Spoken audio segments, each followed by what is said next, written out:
everybody out there, and welcome back here with the future once again to an unboxing and review this time of a couple figures that I picked up offline from, actually Clark B Toys was the name of it, off Instagram that I ordered these off of. And the funny thing is, I ended up getting these anyway, even though I had a problem with like a money transfer that I had on there.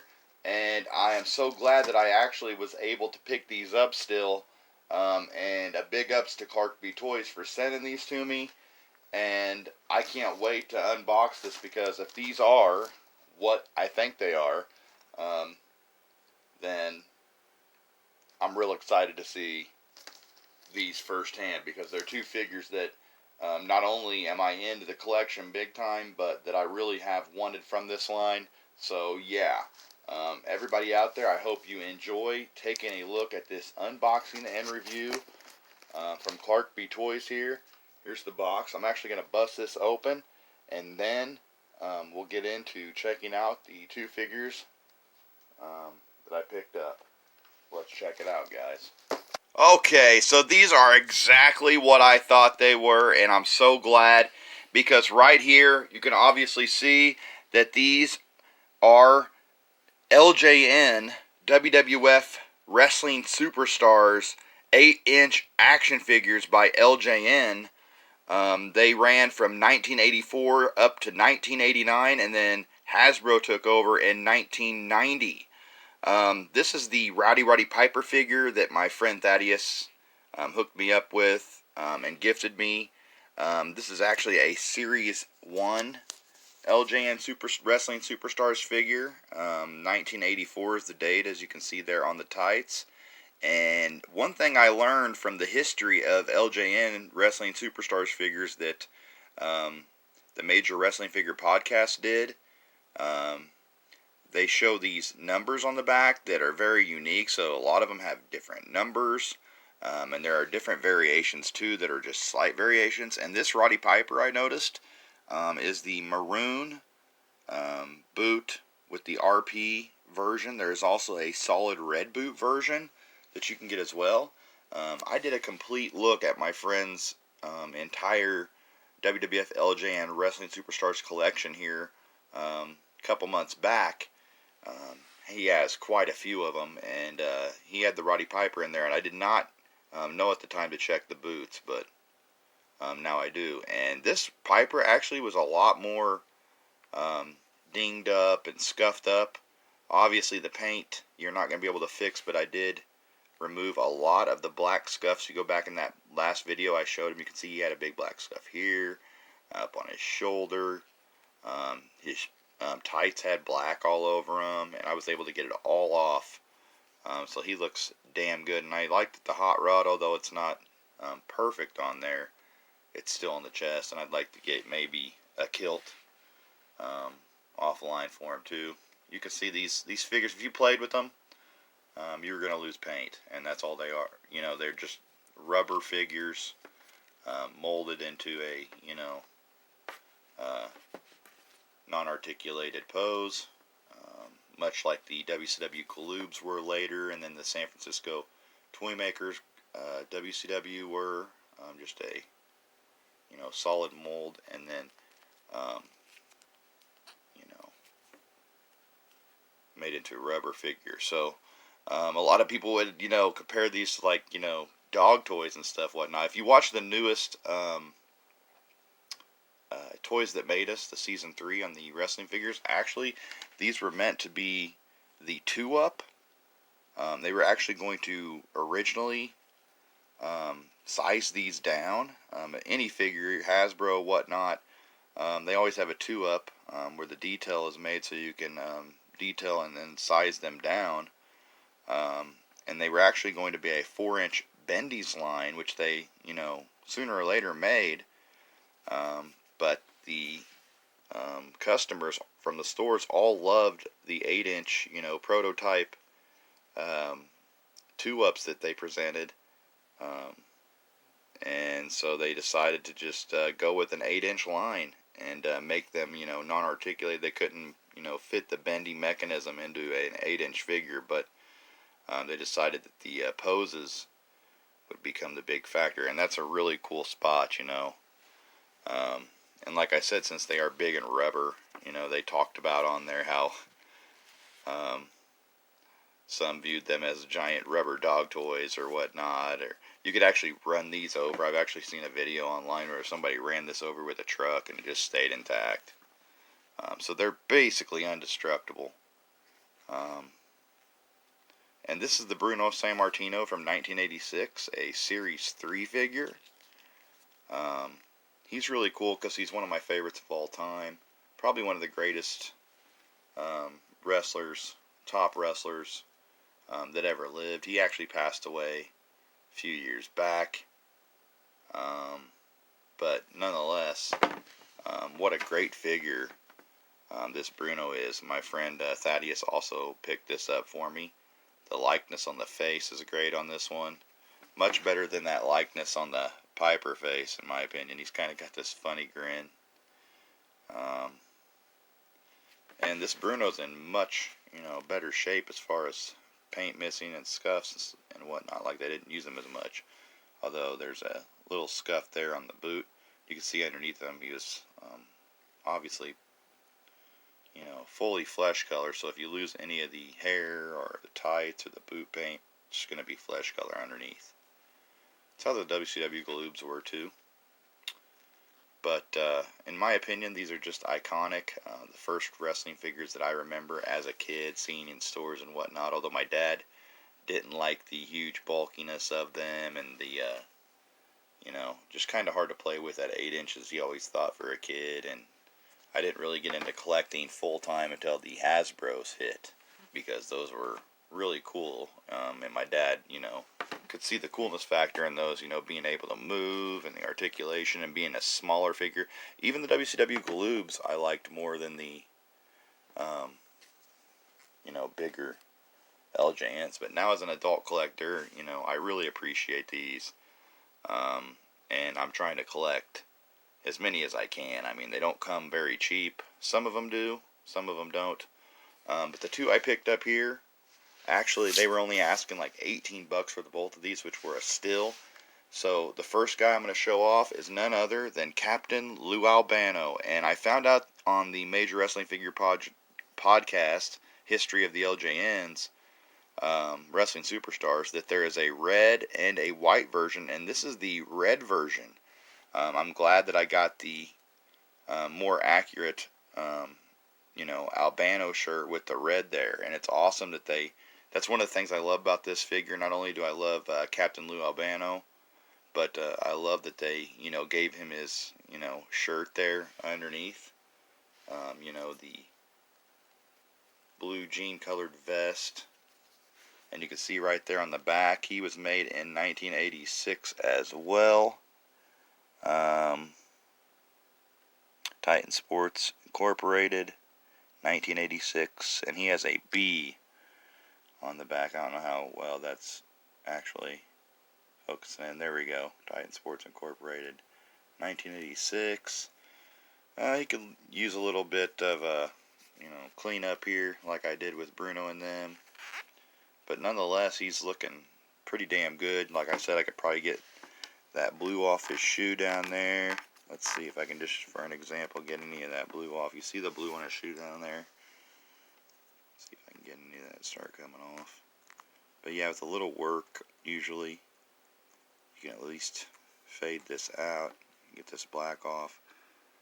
But yeah, you can see how it's kind of fading out now, but I'd have to work a little bit with it. But that's how you can kind of clean up your LJNs. Like I said, you're not going to clean up, you know, the scuffs of the paint themselves with the flesh color, or, you know, basically the paint's gone. But if you got a mark like that or whatnot, probably could be able to clean that up.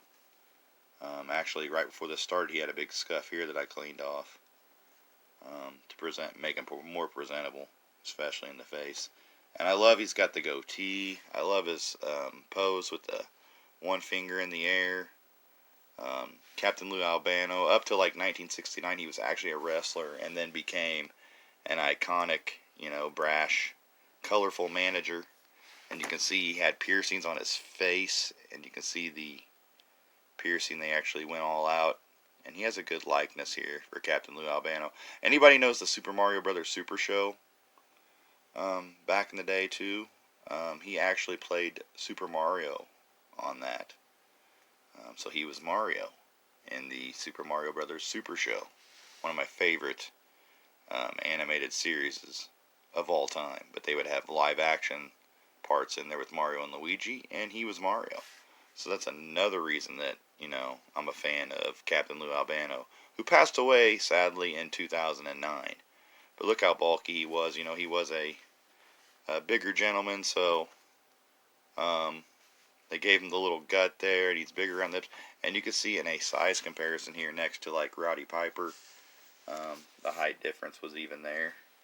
And as you can see, Bruno up here, Bruno is so hard to get to stand up, but I got him there, kind of propped up next to him. But you can see the height difference was great. So there's Bruno, Piper with Captain Lou there in the middle. Really digging that Captain Lou.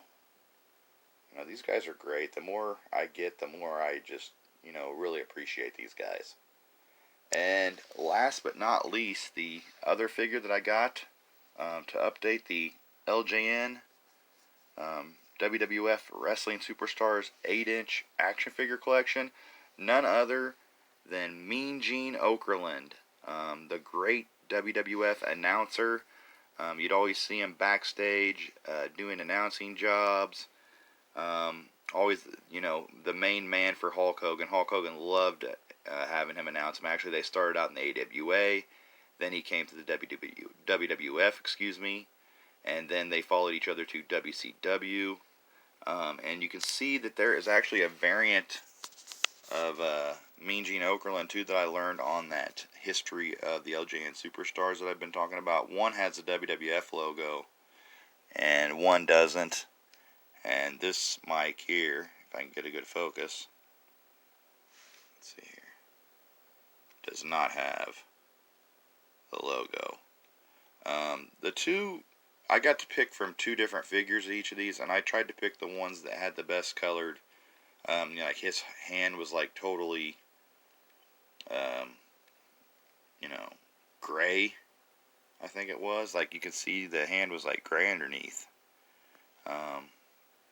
So I decided to go with this one. This one's a lot better, even though he has, some paint, scuffs down here. They were really beating up Mean Gene Okerlund back then, because he's got a lot of paint scuffs. But nonetheless, and he's got this white ring here too that I might be able to get off. A little bit of the hair missing, but Mean Gene never had much hair anyway. And I love his pose with his hand in there, and you can like interview guys. And that's something that I think Hasbro really missed the boat on, is they didn't do guys that could interview or managers.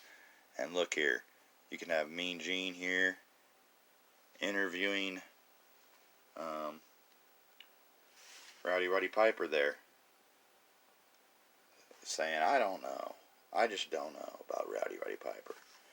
But what a cool figure. And then you can have Captain Lou over here, maybe have Bruno here, waiting to be interviewed. If I can even get him to stand there. But yeah, nice little pose there. But I love the Mean Gene. Like I said, Captain Lou and Mean Gene, both from Series 3, 1986 of the LJN Wrestling Superstars line. And I'm really digging them. I really want to thank Clark Toys. Look at the likeness there on Mean Gene too. And I'm actually doing this on the night that of the night that Mean Gene Okerlund actually passed away last year. So 1 year to the night that I am recording this, we lost Mean Gene, which was sad news in the wrestling community among fans like myself. But nonetheless, he lives. All four of these guys now have passed away over the recent years. Rowdy Piper, Bruno Sammartino, Mean Gene Okerlund, and Captain Lou Albano. So it's kind of cool to get these guys in memory. I don't think they ever made another Captain Lou or a Mean Gene figure. Maybe up until like Jakks or Mattel might have. I'm not even sure about that. And another Bruno, I'm not even sure about. Piper got a Hasbro.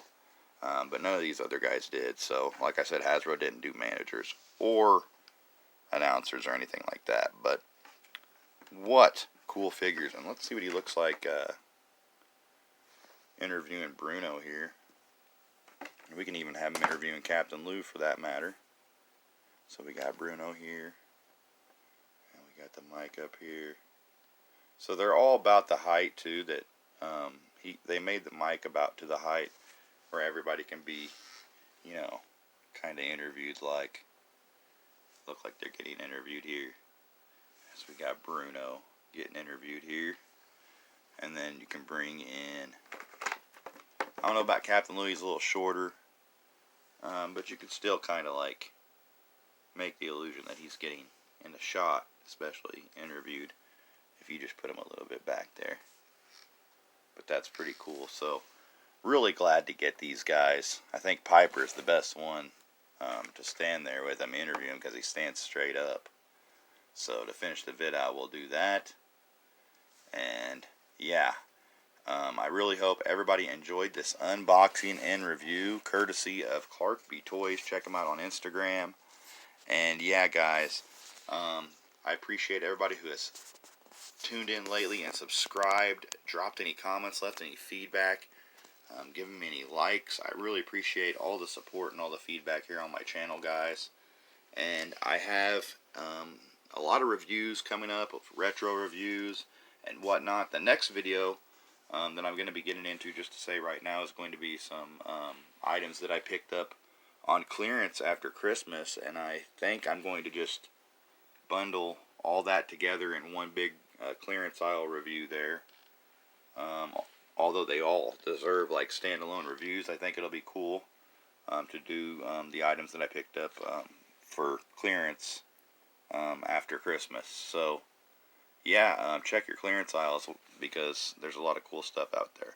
But yeah, glad to update this collection and this unboxing of my LJN WWF Wrestling Superstars from the 1980s, the two 1986 Series 3 Mean Gene Okerlund and Captain Lou Albano 8-inch action figures from LJN to go along with my Roddy Piper and Bruno now. So from 2 to 4, I keep adding them up.